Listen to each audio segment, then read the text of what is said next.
Hello, everybody, and welcome to Music Industry Insights Worldwide. And today I've got the awesome Grace with us. Hi, Grace, how are you? Do you want to tell the listeners a little bit more about yourself, where you're from, and what you do?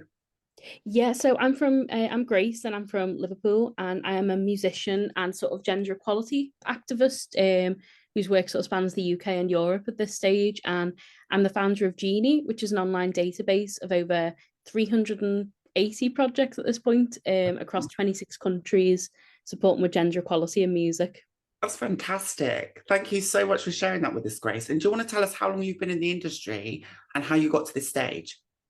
Yeah, so I've been playing drums since I was about seven, and I think that sort of radicalized me because drums wasn't seen as a particularly feminine instrument, Wow. and then it was always sort of pointed out. It was like, oh, so you're a girl who plays the drums, and I think I really noticed my gender when I sort of went to university, and I was one of the only women doing an instrument instead of singing on vocals at university, and that sort of radicalized me to understand why that might be the case. Right. And then I sort of went on to study an MA in music industry, and I'm currently studying for a PhD, looking at gender equality in music as well. So I've sort of gone, I'm in the industry still as a musician and activist, but I'm also trying to use research now to sort of support the work that I'm trying to do within the industry as well. And I think that's really, really important because without the research, we don't have the data, do we? And the data actually drives change. So that's really, really important. Exactly, yeah. And how have you found that actually? And how have you found the research and what have you come up with so far? So I'm still very early on in the research. So it's been more getting my head around what my subject is, because even when you start a PhD and you've got a concept, an idea, it changes so quickly. And every week you learn something new that you go, oh, I Yeah. don't know if I can go down this route, because my whole research topic is regional gender inequality in music. So where a woman is based and how it affects her career progression in music, because I can't really find any scholars at this stage who have sort of looked at this as a key barrier to participation, because I feel like we're starting to talk about class a lot more, but we're Yeah. not talking about where a person is based. And Right. then bringing gender on top of that, I think sort of compounds it to be an even bigger issue as well. And I think that intersectional approach is really, really important. I was born to two disadvantaged parents, and I come from a disadvantaged background. I do find that money, and obviously moving from Oxford to London, even those Mm, changes have a massive impact on what you can achieve and how far you can go. So, definitely. impacted women in the music industry and the sort of success we can achieve. Have you found any of those issues from your research, or what have you found from your research that's kind of impacts or implies that there are some issues? So I think it's definitely at this stage you can see that there's sort of glass ceiling of Yeah. women feeling they can only get so far in a city. And if they can't find the role that they need, they either leave or they sort of create a role for themselves. There's Okay. sort of two routes that people go down. So I'm probably in the latter of I've created my own sort of role, which Yeah. is a bit of a hybrid role of everything. So when people ask me what I do, I'm like, how much time have you got? Because I do a million things. Whereas some Right. people make the choice to go, I'm going to move to the center of the industry where there's more access to opportunity. It's Yeah. like there's still that discrimination aspect, but there's technically more chance for you to actually end up in maybe the role you would like to do, because we're still not in the situation where hybrid is has been accepted in the industry in the way that I wish it would be, because obviously there's some roles in the industry that you need to be based in certain places to do, that Yeah. I just wish that there would be more access for people to be based somewhere like Liverpool, but then also have a London based role and sort of flip between the two. Because I think that's the way the industry it will benefit from those perspectives. Definitely. I definitely think that's a great point that you make. And actually, looking at things and saying that, a lot of it is centered in London. However, there's a lot of talent that's not in London that can't always Exactly. access London. So, how have you found that, like being in Liverpool? Because I've got some strong family ties in Liverpool, as you know already. And I love Liverpool so much. And Liverpool's been a hub of cultural change and music influence. How do you find it up in Liverpool at the moment?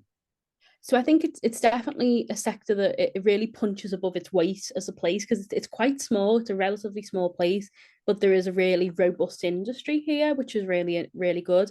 And obviously, silly things like the cost of living is a lot cheaper here. So I'm able to sort of do the work that I want to do and be able to afford to live here. Yeah, And it's so really there's sort of that aspect of it, but there's definitely the thing I noticed in Liverpool is the gender divide, because yeah, Liverpool traditionally, the music that's come out of Liverpool has been very male orientated, very male heavy in every respect, yeah, from the people making the music to the people behind the scenes. And when you're in a smaller scene, I think that's compounded even further, that there's less access to opportunity, and men are hiring from within their own circles and perpetuating that. And a yeah. lot of the time, I don't think it's a deliberate thing of excluding women, but it's more the deliberate tactic of including men. If that makes sense, they're including the people who look and sound like them, and women struggle to sort of enter those spaces still. I think, So especially quite a small industry.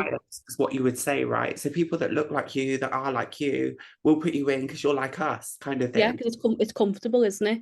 And it's like you understand it and you know how to work with it. Whereas someone who brings maybe a different perspective, or a person who doesn't look like you or act like you, and you Yeah, don't know how to interact with them in the same way, especially because women often become the token woman in yeah, many organizations, depending on the role they do. So I yeah, think for a lot of women now, they sort of carve their own sort of route. They create their own networks and stuff, which excludes them further, but yeah, includes them in their own networks, which it's like a double-edged sword in a way. definitely. And do you find that financial backing and kind of that kind of thing and sponsorships is now starting to improve for underrepresented groups? Or do you think it's still really the same as what it was? I think it's definitely getting better, because you've got like PRS Foundation are doing like the accelerator funds, which are for region specific, which is really good because they clearly identified that not enough people from regions were applying and being successful for funding. So then they've then put in place a really good sort of what's it called, like a pot of funding essentially to support that. So I think that's really good, but I think there's still a lot of work to be done for like entrepreneurship in creative industries, because it feels like it's sort of a black hole, because there's loads of really good funding for musicians now, but say if you want to start your own record label and stuff, which can be incredibly difficult and financially not viable for a lot of people, there's not really that pot of money to sort of support. It's either you raise like venture capital to do these things, which who's going to be able to do that mostly. And there's also interesting research I'm looking at, which women struggle to get any venture capital or any sort of investment in business, and if they do, it's in health and beauty, Okay. which it's very interesting. It's like if women want to start a business, statistically they're more likely to get funded if they're in the health and beauty space than if they go into any other sort of So it's demographic. stereotypical, isn't it? Yeah, Basically, breaking it's that. very like gender divided. Yeah. That's really sad to hear, actually. And it's also something that breaks my heart because so many women have so much to bring to the table, in this world. And I think we need to amplify each other's voices and work together and build those allies and allyship, because I think that's extremely important, isn't it, for that success and for that diversity and inclusion to happen. What's your thoughts and feelings on equality, diversity, and inclusion at the moment in the music industry? It's a weird one, isn't it? Because I feel like we've moved forward as Mhm. as a society, but we also seem to move backwards. Like I think, especially for me, it's at the moment the way the trans community is being treated, Yeah, not just in the music industry, but in a wider social sense. It's yeah. sort of the way we saw gay panic in the 80s. I It's know. being perpetuated now with the trans community, and I find it absolutely horrific. So I feel like societally we're moving backwards in many respects, but the I feel industry, I feel yeah, that. the industry is meant to be progressive because it's full of creative, quite liberal or outwardly liberal people. Yes. So it's sort of that weird double-edged sword at the moment. Like in the US, reproductive rights are getting rolled back, and it's like all of these things matter to the Yeah. women who work in the industry as well.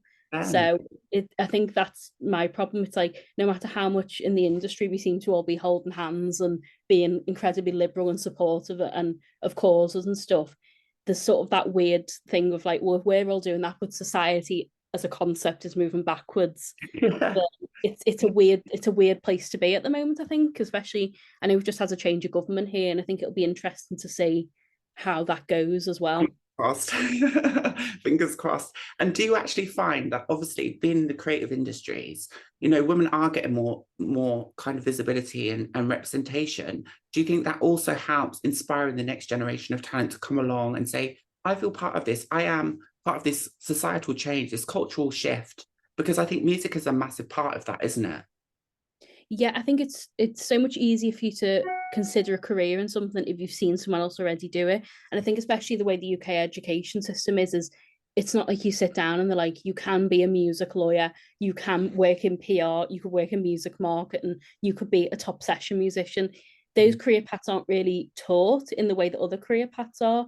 So I think it's good to see these tangible role models. And I think for women to see other women in those roles, because I think even though we have moved forward as a society, there's a lot of roles we still see as traditionally male. And we Yes. still see like traditionally men doing them. Like the idea of the music mogul, it's most, you think of a man most of the time and stuff. So I think that visibility thing, it really helps. And I think what I try and do with my work as well, because I do like mentoring and stuff, is trying to help artists of all genders and just sort of give them the advice and show them that you can be in my position and do the work I do and have the knowledge set I have and be a woman, which shouldn't be a radical thing, but in many respects it still is. Yeah, and shout out to Mona Lisa Scott. She's the artist manager of Missy Elliott, and she's done such a great job. And she's a music mogul herself, but often not talked about. Most of the female musicals are never talked about. It's mainly men. What can we do to change that, Grace? Well, I think for me, it's like the history of music is written by men. That's the first thing that needs to change. Is there needs to be a reconfiguration of that, of how do we include women in these histories. I think Liverpool has this problem. It's like when you think of Liverpool music industry, you think of one band, Yes. and you can't really think of many women who have maybe been involved in the scene. So I Okay. think from my perspective, that's a big thing that needs to change. And I think for me personally, it's the work around inequalities due to place in the music industry, because no one's really accepting at this point that it is a massive barrier. We talk about class a lot now, but all the research and the reports aren't talking about place as a barrier. And I'm like, to me, that's one of the biggest at this stage in terms of socioeconomic as well, because if Yeah. you can't access the resources you need to get into the industry, And you it's like can't, you don't need a degree to do it. You yeah, need access to resource. That's what you need in this industry. 100% actually. And there's that massive north-south divide. How does that affect Liverpool and the people that are up in the north? Because I'm in England, so I've always been down south, so I've never really experienced that. What is that difference?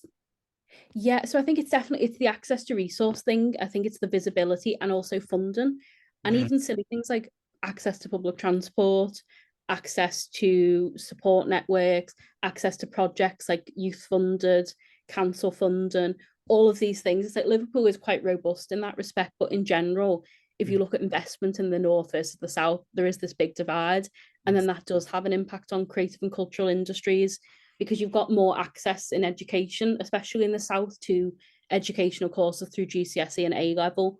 There's a more diverse range of options. Like when I did my A levels, there was no access for me to do a music A level, so I had to go to a boys' school I'm to sorry. do a music tech A level. No way. No Which way. is, it sounds crazy, but these are the barriers that we put in place from a young age. I Right. was fine with it, and the boys were lovely, but it was a really weird situation to be in. Yeah, yeah. I can imagine that. And what kind of Yeah. barriers, touching on that actually, what kind of challenges and barriers have you faced accessing and being in the music industry, up north and Yeah. being female as well? Tell us more. I think I've been quite lucky in that respect, because I've sort of managed to carve out my own niche with the things I do, and making gender equality my thing means that I'm constantly talking about the barriers that everyone faces. So I've made that weird niche that, to me, it's more from a young age, the offhand comment. It's like, oh, you're quite good for a girl. Oh, you don't look like a drummer. All of that starts quite early. But I was quite lucky that I went to an all girls state school, Yes. and it was never sort of ingrained in any of us that we couldn't do a thing. And Yeah. it was only when I started to mix with men and boys, when I got to sixth form and A level and then university, I realised that there was this gender dynamic at play, because from the ages of 12 to 16, You which is just like the formative years, I was never really around boys. So I just never really considered what I did strange. right. So I think that was one of the barriers that sort of came up. And then having to go to a boys' school to do a music A level, that Yeah. will put a lot of young women and girls off doing those type of things. Yeah. So it's been that. And then weird enough, the accent thing comes up a lot. I've had that a lot on gigs when, like, No. I've been paid to go to an event, and like they're really happy with me, the client or someone at the party. And they'll go, oh, so where are you from? And I say, oh, I'm from Liverpool. And I'll get like, oh, we'll have to watch out for you then. Oh, And I'm like, I so love it. basically trying to imply that I'm gonna like rob you or something. But my go-to now is always like, oh, I don't really get what you mean. Like I act stupid and I go, oh, can you explain that? Because then they can never articulate it back to me, A because it nice makes it sound so bad. one. That's a nice one. And well done for doing that actually and making people think twice because that's not okay and that's not acceptable. I'm so sorry as well that sometimes you've had to go through some of these challenges just to be who you are and to get to where you are today. That's not okay, and it shouldn't be accepted, you know. And I'm sorry. So how's that kind of impacted you and the way you feel about yourself and being in the music industry? It's strange because to me it's all like water off a duck's back, as my mum would say, because it's never really like bothered me because I've always found those people to be ignorant. And I was like, the one thing I don't think I am is ignorant. You're And I certainly think that's always sort of like it got me through it because I'm like, I know I'm smart and I know I'm good at the things I do. And I know that I can help make change in a really interesting and good way with the work I do. So I've never really let these people bother me because I'm like, I'm confident in my own ability as a person and right. what I can actually bring and the work I do. And I know the people who work with me like me. So it's like, I'm fine with that. So if some random person wants to have an opinion about me who I'm never going to see again, So be it. I don't really care, to be honest. But Yeah, obviously, that it takes a little bit of time to get there. It's like a confidence thing. But yeah, I'm confident in my own abilities now to be able to go, okay, well, I don't really care what you I think. love Like that. I'm happy, more than happy to take criticism from the people who I should be listening to. And if someone has a criticism about my work or the way I'm phrasing things, or do they think I need to change something, I'm more than happy to have a conversation. But it's these sort of closed off comments that I'm like, that's not bringing anything Yeah, there's to no need for anyone. it. Yeah, So exactly. I have no interest. Well done. And you know what? It takes time to get that, you know, that thick skin and to have that belief and the confidence, you know, in yourself. And how have you found that's kind of enhanced your career and your prospects in the industry? So I think for me, it's about taking opportunities and applying for things and saying, I can do this thing or I can apply for this thing. I think I'd be perfect for that role. Because obviously there's research that says that women will only apply for something when they meet like 80 to 90% of the quality of like the suggested things Men they need, whereas men will go for with 20. balance. Yeah. Yeah. So it's like things like that. Whereas I look at things now and I go, what's the worst that can happen? I'll literally get rejected and my life will move on, but Yes. I've given it a go and I've probably learned something. And even if I've got to an interview stage, I've made people aware that I exist and Yeah. they may think of me for something in the future. And that's happened. I've been rejected for a few things, but it's always come back in the future and they've remembered me for something and maybe suggested me for some work or then hired me for another project they're working on. So I think for me, it's about giving opportunities a chance and just giving things a go. And even if you fail miserably, you've got to because then you'll learn something and you'll know what you're not good at. Also look at it as a positive as well, because every time you fail, you learn something out of that failure. And failure is part of success. And not a lot of people talk about that either, Yeah. is that the successful people have had so many failures, but they just don't give up. They keep trying, they have that consistency, and they learn from all of those mistakes and all of those issues that have happened in the past. Have you done the same? Yeah, I've literally had about 3 or 4 flop eras in the past like 4 years. Like just before I started my PhD, I was like unemployed. I didn't have any work coming in. I was dead stressed. I was like, what am I gonna do? Am I gonna have to get like a normal job to like try and fund things? And then I just applied for the PhD and I got a full scholarship ride to do it. And then I sort of got involved in projects and then I created GENIE using investment from SoundCloud and it all sort of snowballed. And it's like it is a confidence thing because when you do get knocked down, you're like, oh God, I'm never going to get back from this. But I think if you work in the music industry, you start to realize that you're constantly going to be like this, especially if you're self-employed. Yes. Like self-employment is cruel sometimes, but it's also really good. There are many benefits to it. But I think for me, I've had to just learn to give into the uncertainty a little bit and Yes. be thinking 10 steps ahead at the same time. Well, you've got to, haven't you? You've always got to have your hat on and think about where you're going and what you're doing. I think Yeah. that's really important. And what are your thoughts and feelings at the moment around equality, diversity, and inclusion in the music industry?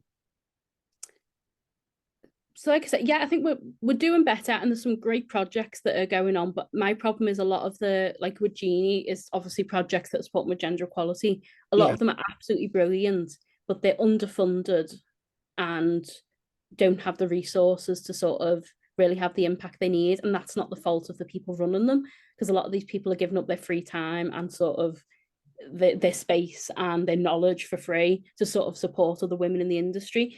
And I think the responsibility needs to be put back on bigger companies to fund these adventures in a way and that sort of 100%. yeah put money into them because you're gonna get something back from it when the talent comes out of it because they have a clear like what's it like, they obviously create talent, because I've seen people come out of these programs, like producer Yeah, courses, do really well and yes. stuff. So I think that's my biggest gripe with the industry at the moment, is all these projects that are supporting women are really underfunded and undersupported.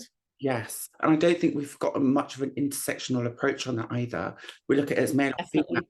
but then we're not really looking at the intersectional stuff that goes in between that and that divides a lot of people, whether it be men or women. Yeah, definitely. I think intersectionality it's getting better, but I think it's, especially if you move outside of London, it can definitely be a lot more difficult. Because I think London is a lot more diverse in that respect. Whereas 100%. you move outside and there seems to still be this very white, very Eurocentric, very like cis female. This Yeah, is the projects that we support, and I think there definitely needs to be this reconfiguration of that as well, and sort of looking at that and going, how can we include these communities who have traditionally been marginalised and may not have the confidence to apply for these things, or may not think it's for them? yeah, 100%. Because I think we're losing talent all the time. If we're not supporting the talent where it should be, we're losing it and it's going elsewhere. So, what kind of things would you like to see change in the next couple of years around equality, diversity, and inclusion? So definitely better funding models for projects and project leaders to be able to run their projects. Probably more link ups with major companies with Yes, a sort of talent development programs, but not ones that are just like, we're doing an event for International Women's Day. It's like, no, this needs to be like baked into your company policy and your HR, that not. you're working with these people and you are actively trying to work with people in communities that you haven't reached before. Yeah. And I think also reaching out to talent outside of London, that's a big one for me, is how can you work with the people who are already rooted in their communities? Because it's like, well, if you're an A&R and you're only based in London and you just spend your time on either in London or on the internet looking for things, wouldn't it Yes, be better to have people rooted in those scenes already, who 100%. were on your payroll and can tell you what's going on? And like, this artist has only put out one song that has 500 streams, but we think she could be the next big thing. Why don't you come and have a listen to her? I think that's really important actually, because I moved from Oxford to London to pursue my dream actually of being in the music industry. I knew the music industry wasn't in Oxford, and Oxford's very student centric and it's Yeah. great to be. It's a very diverse place, full of education, and it's a lovely place. But however, there was nothing around music education, nothing around the music industry, nothing around, really around creativity. It's very much mundane kind of, structures and courses that you could do that was around where we lived rather than Yeah. what we really wanted to do. So I had to move from Oxford to London to be, in the place where it was. And do you think that that has a impact on the success that you can have in the music industry as well? I think particularly at the moment, because like I think London's insane at the moment, because I go down for work and things, but I obviously live in Liverpool, and Yeah, my friends who live there, the price of rent and the conditions that people are having to live in, it's awful. it's just obscene, quite frankly. What I've seen, like some of the stuff I've seen of like what is getting put online as a rented accommodation, I'm like, that is not fit for habitation. And like, when you get into your 30s and stuff, do you want to be living with 16 other people? And Exactly. that is, it's like, this is the situation we're putting people in. And then it's like, well, how are they ever going to have a work-life balance if their life is this one room in a flat? So I think that's my big problem, is the cost of living, especially in London. Like, it obviously affects people in Liverpool and other places, but I think if people move to London, it's hard to set yourself up for success at this point. It's not like it used to be, where you could probably move down and sort of struggle along and get through. It feels like you need money to be able to pursue the type of career you want there at the moment, and there isn't that work-life balance. Like, you're not going to be able to afford property in London unless you're on an amazing salary.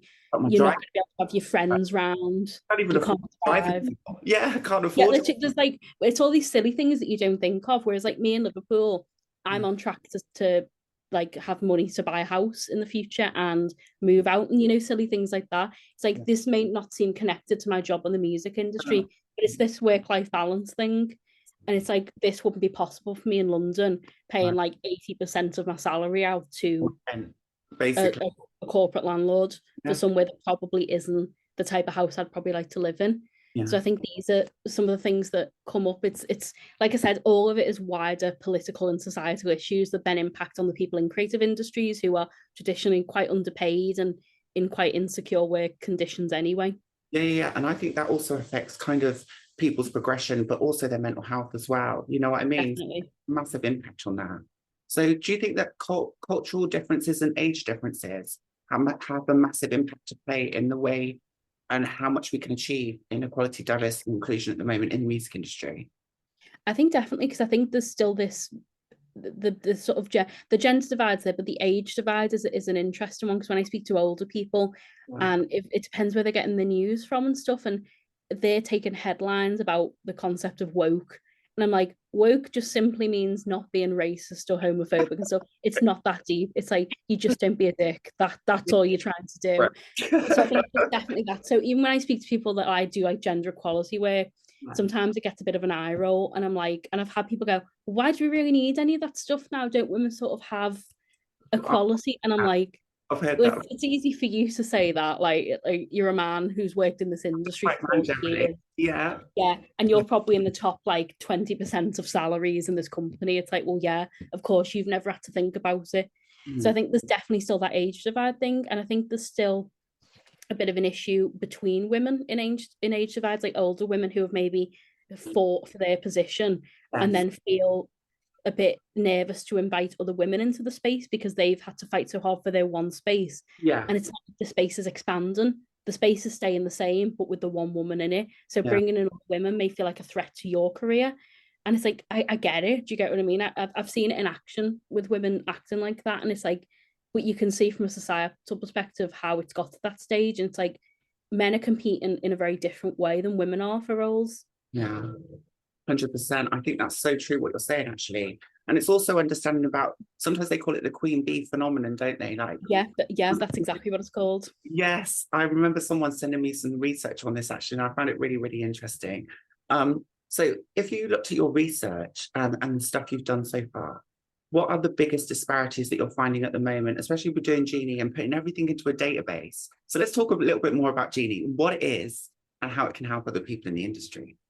So it's actually just an online, it's like a website you can go to, and it just features every single project I've found so far, which is supporting with equality and diversity in music at this moment, really focusing on gender. Yeah. So things like producer courses, collectives, online workshops, and like Facebook groups, online forums for people to just get involved with. So that's basically where I set it up, and you can search it by project type. There's like a tag system or country. And for me, it was just a way of making people connect a little bit more, because there's so much interest in gender equality work going on and a lot of crossover, but people don't seem to talk to each other. Right. And I'm like, you need to start communicating, because best practice in and is so worth talking about. Yeah, 100%. And it's the first place that I actually know that you can look in one place to find everyone in one specific area, which is not in one specific area, one place that's from all the different areas in the music industry, which I find really fantastic and inspirational. I think we need more of that. So well done for doing that. What would you like to see, in the next couple of years from the work that you've done? What is the impact? What is it you're hoping to achieve from doing this database? So I think Genie I wanted to keep building, because it's sort of built on community, so people can upload their own projects to the database, because I started it with 300 odd, and then since I launched I've had like 70 or 80 projects added, which was really good. So for me, it's that community aspect of it, and sort of seeing how can I advocate for the people who are running these projects now, because I feel like this is a community that's been underserviced, because we're doing loads for the people who are getting involved in the projects, but what about the people who are running them and doing that on the ground, day-to-day slog of getting more women into industry and creating communities for them? So I think for me, it's maybe getting more funding to do a report around that, some academic research, and then also launching like maybe a Genie US. Wow. I've started to collect data on it, because it's a model that can be applied anywhere really, and I think the US for me seems to be the next viable and sort of the place that makes sense for me to sort of expand this to, because there's a lot of interesting stuff going on over there, but they've also got an incredibly strange and horrific political situation I was going that to is say that, actually, not yeah. good for the rights of women at the moment. So Yeah. And how do you find that? Like, because you work in the UK, you work in Europe, and you might possibly be working in the States. What are those massive differences that you see at the moment around gender equality and diversity? well, I think it's the more general thing, the rise of the right wing and populism in every country. It seems we're moving the dial backwards from where we are from progressive movements, and it's like the fact that we're in this insane situation where it's like, could Donald Trump win another presidency? To Really, me, it's like from sitting from a UK perspective, I'm like, this is wild when this man literally caused an insurrection. tell me So about it. yeah, it's just all of these things I find so wild. And yeah, I think the way it's that wider impact on women that then affects the careers they can even consider. Like if a woman can't get access to contraception or abortion, healthcare, Or even childcare, even. or childcare, any of these things, then Yeah. of course that's going to impact on the career she might have, no matter what industry. And then taking it into an industry where women have traditionally been marginalized anyway, Yes, it's that double-edged sword as well. So isn't I it? think, yeah, I think for me it's the worrying rise of the right wing and populism. I think that we're seeing as the biggest threat to the work I do and to the progress we could and have made so far. Society as a whole, actually, I think it impacts everybody in the way everyone feels and thinks, and even the way we see ourselves. I think it's a massive a dent in the way people see us and treat us, actually, and it's sad. And I'm so sorry as well that you've also had to go through some of these issues yourself. So how has discrimination affected you in the music industry, and how's it impacted your career?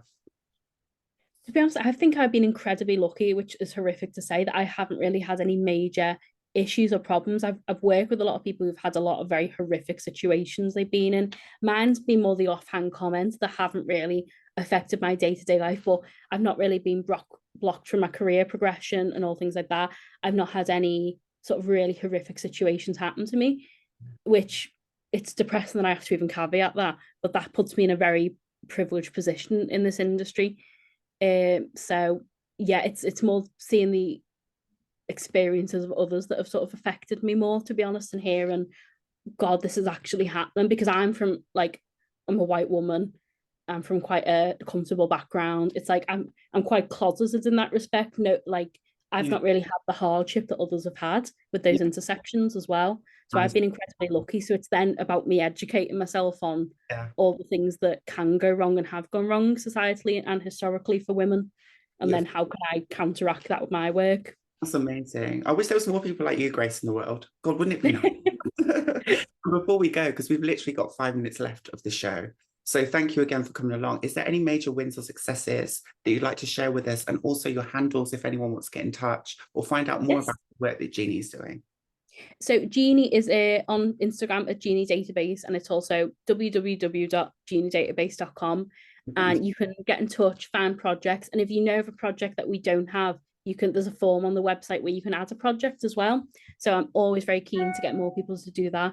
And I've got some really fun travels coming up. Like I'm going to Copenhagen in Oh, September, yeah. which I'm really excited for, to support. There's a program called Tracks By, which is for producers based in Denmark, and I'm going to be going over to talk about Genie and all the work I've been doing with that. And next week, I'm actually presenting at a conference in Newcastle, sort of So looking at work around Genie and gender equality projects in general and how they affect career progression in the music industry. So yeah, I'm a bit all over the place with my work at the moment, but in a really, really lovely way as well.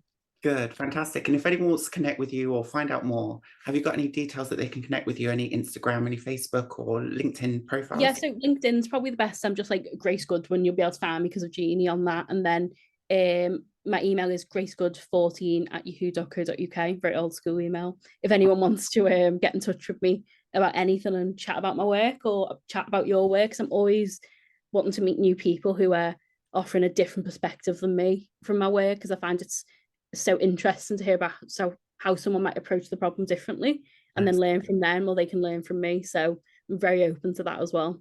Collaborations, they're great. Thank you again so much for coming along, sharing your story, your vision, and your expertise with us. And I hope to see you again soon. Keep up the Oh, amazing work. thank you so much. Thanks, Grace. Thank Thank you. you.